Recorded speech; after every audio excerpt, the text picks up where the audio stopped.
we are being joined by educationist who doubles as a legal consultant. He is Ni Ama Ade. And good morning, sir. Yeah, good morning. Right, thank you so much for joining us on Campus Exclusive this morning. Thank you for the opportunity to contribute into the program. Great. So now we are looking at a generic inputs and a generic perspective. I know you are not a student, or maybe I'm not a staff, or maybe someone who is privy to affairs here on the University of Ghana campus. But our question and our thoughts today seem to hint on the question: should students get a refund of their fees as classes move online amid the pandemic? Maybe if you could give a general perspective to this before we zero in on the specifics, I'd be very glad, sir. Good. At the onset of the enrollment of this online learning, I proposed a few things that the use of online for regular students. You know, the university runs different streams.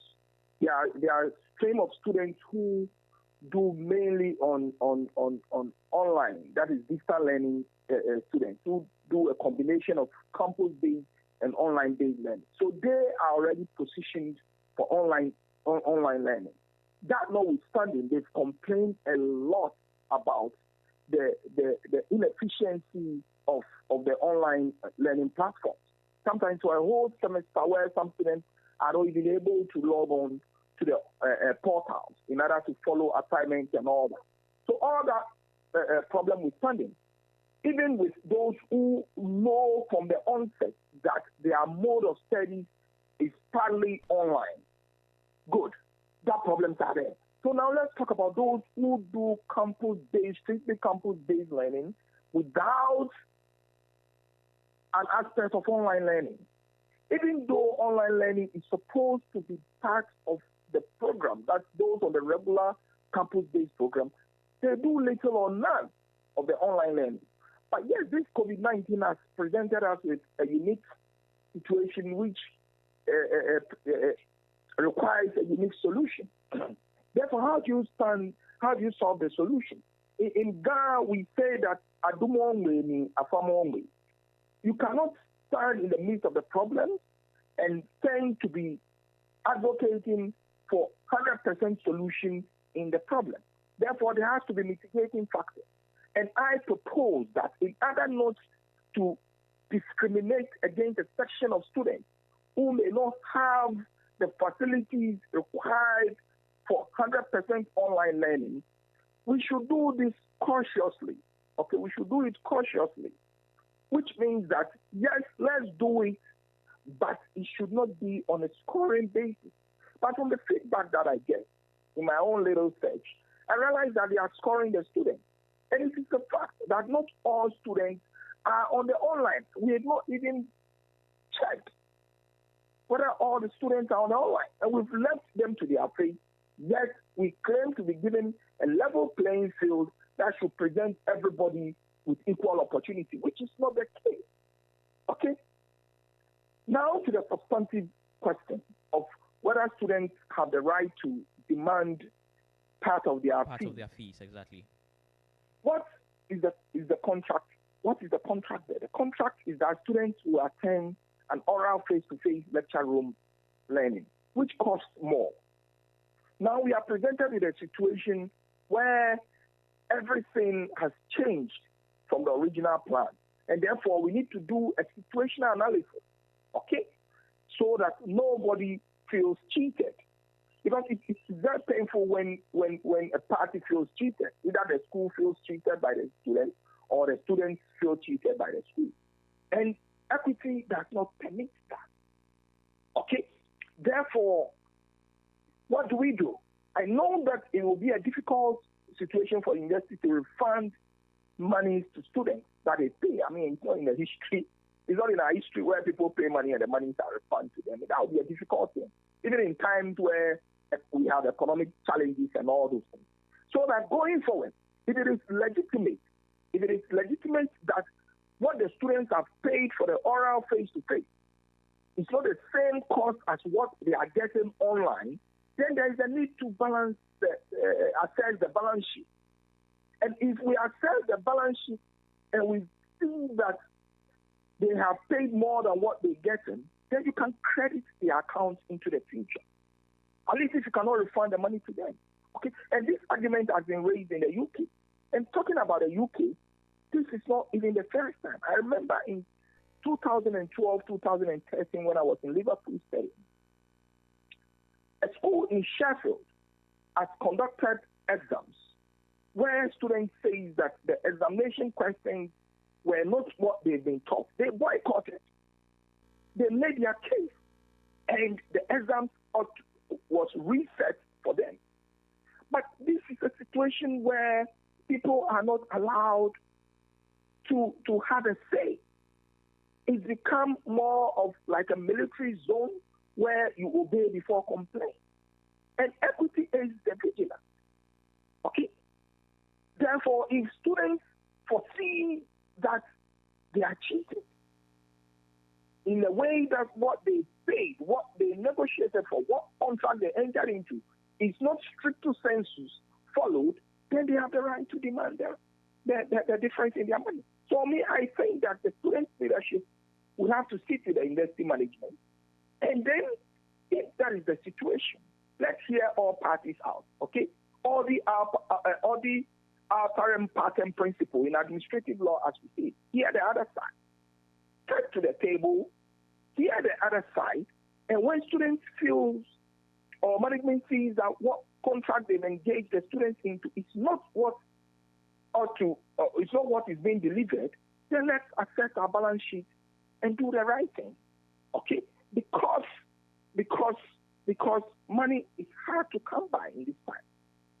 And therefore, this is not a time where there should be agitation about money. And this is not only with the University of Ghana specifically, but I've also heard from the other private institutions as well, where students are asked to pay full semester fees, yet they are not getting full services.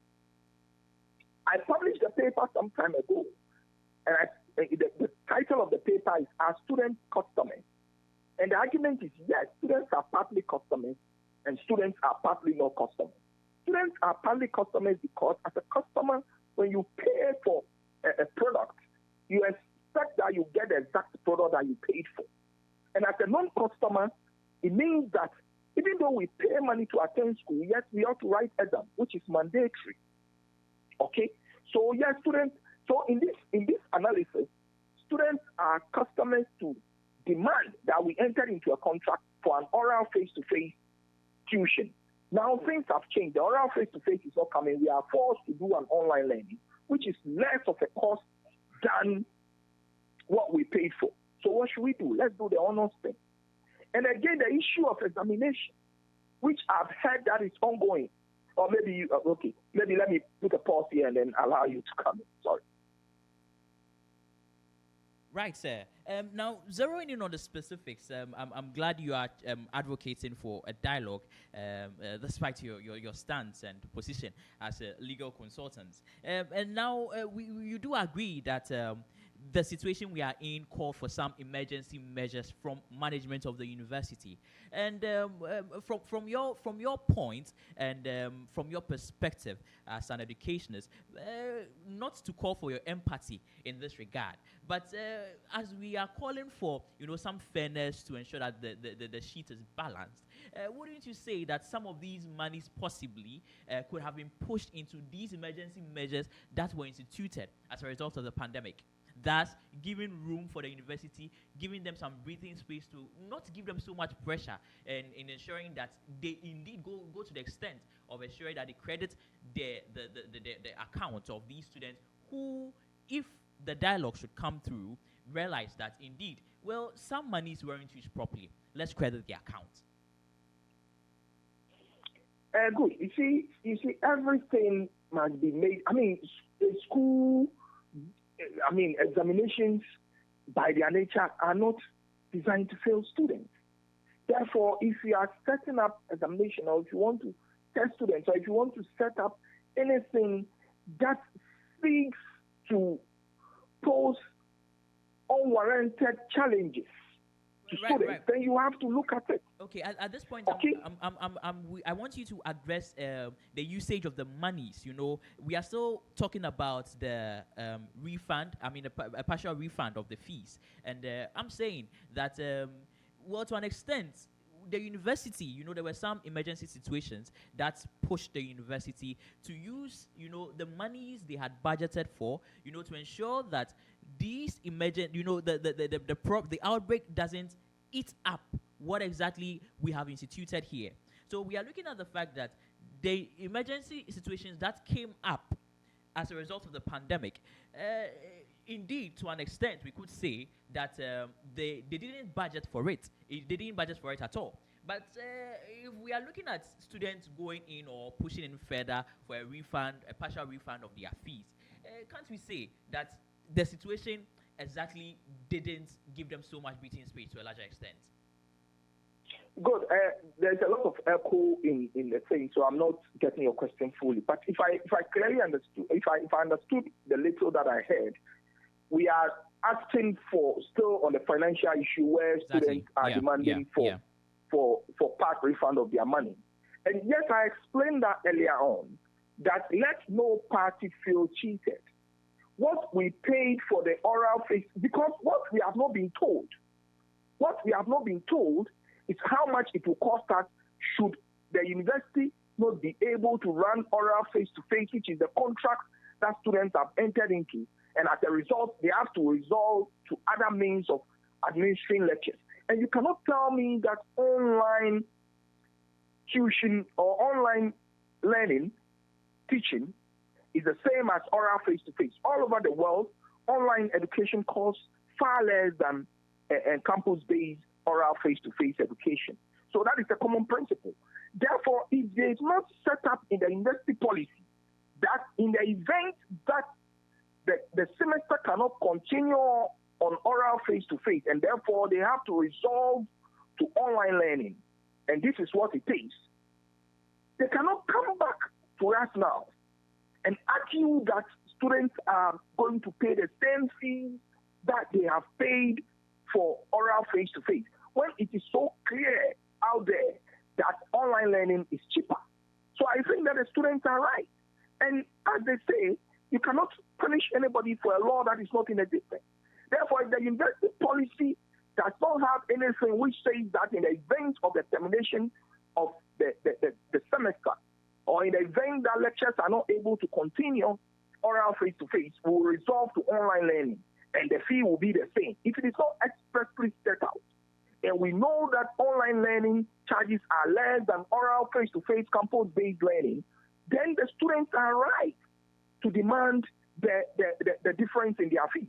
And I'm saying that considering the difficulties that sometimes engulfs management in this thing, and knowing our history that we are not used to refunding monies, it can be credited to the student's account in the continuous semester, which should be easy to do. Hello, sir. Hello? Right, sir. You're on air. Yeah. You're right. Yes.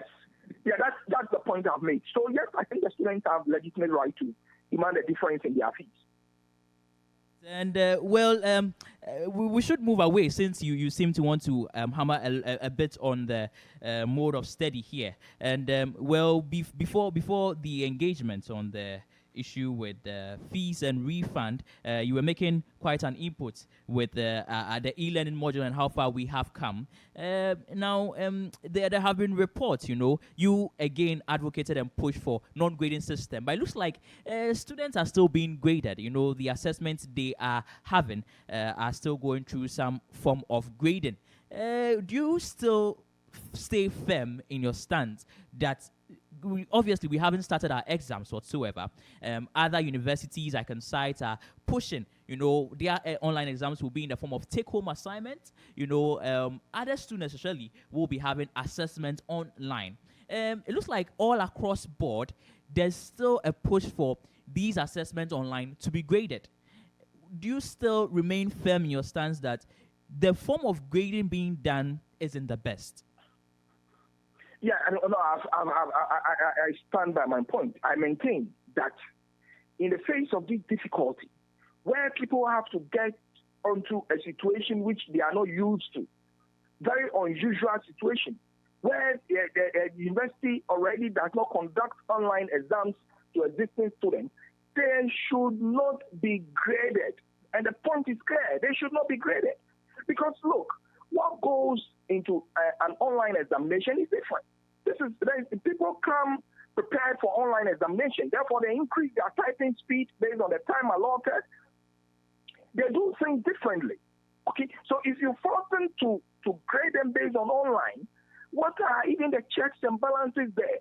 Are the examination real time examination?